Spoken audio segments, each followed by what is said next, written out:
Right, so I've just rebooted up. Now for installation, I've actually just gone to installation mode, and now I've actually got the right CD drives, hard drives that I need. So now we're actually away, so we can install this as the dual boot after all. Alright, so we're going to press OK on that, because that's the exFAT, the one we just created.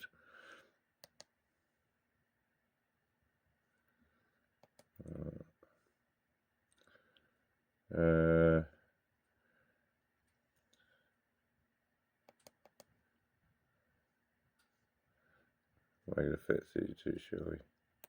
No, we're doing let's see if it installs on there. Oh, I can't actually remember what I installed that last one on. It's alright. We'll see if it actually installs to an NTFS.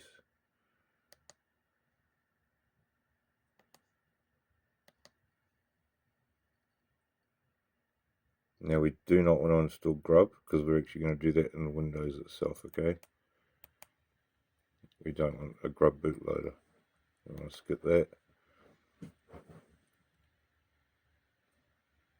We're going to say no.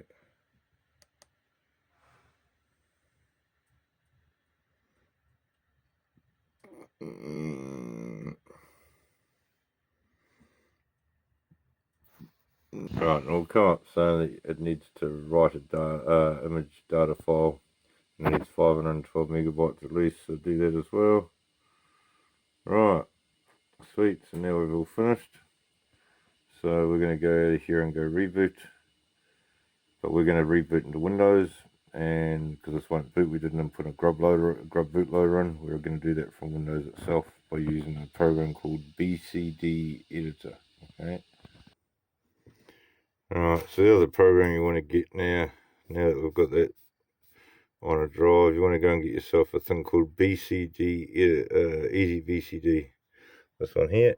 Oh. Alright, so we're going to double click on that, install it. Yes.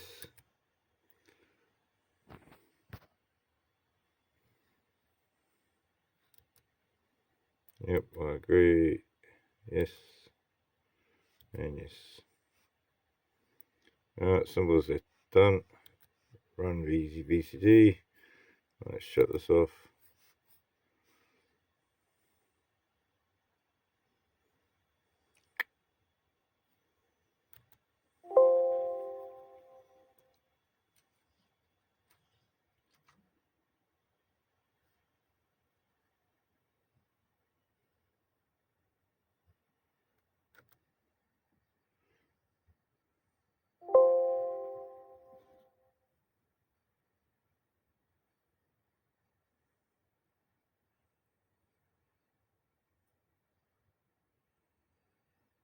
Bugger.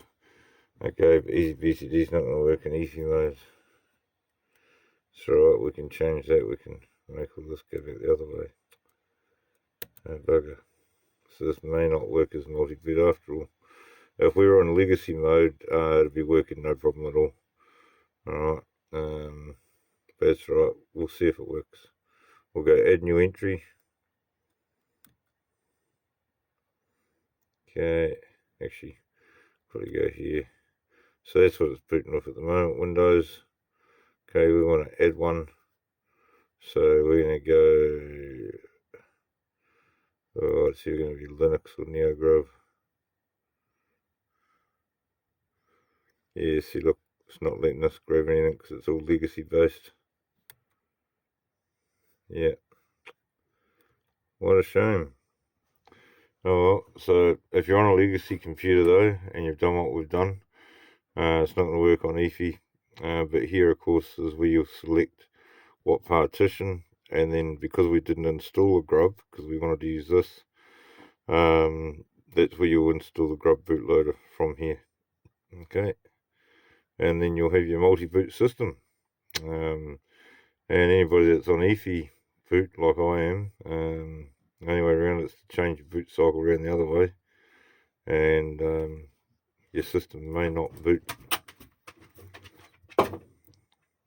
But that's how you get around it anyway. And then you have a nice startup screen where you get to pick the two different operating systems.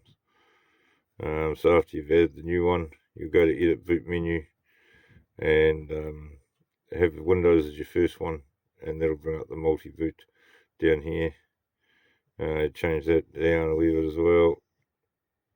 Use the Metro bootloader, yeah, and then go to save settings. Yeah, bugger. There's nothing we can do here. No. Alrighty. Well, that's about it for this vid. We had a couple of setbacks got in there, and then we've got another one. So you won't have any issues if you're on a legacy bootloader though, and then you can have a multi-boot system into your Android TV. I will show in a later video. We'll do this again once I've changed back over to a legacy drive.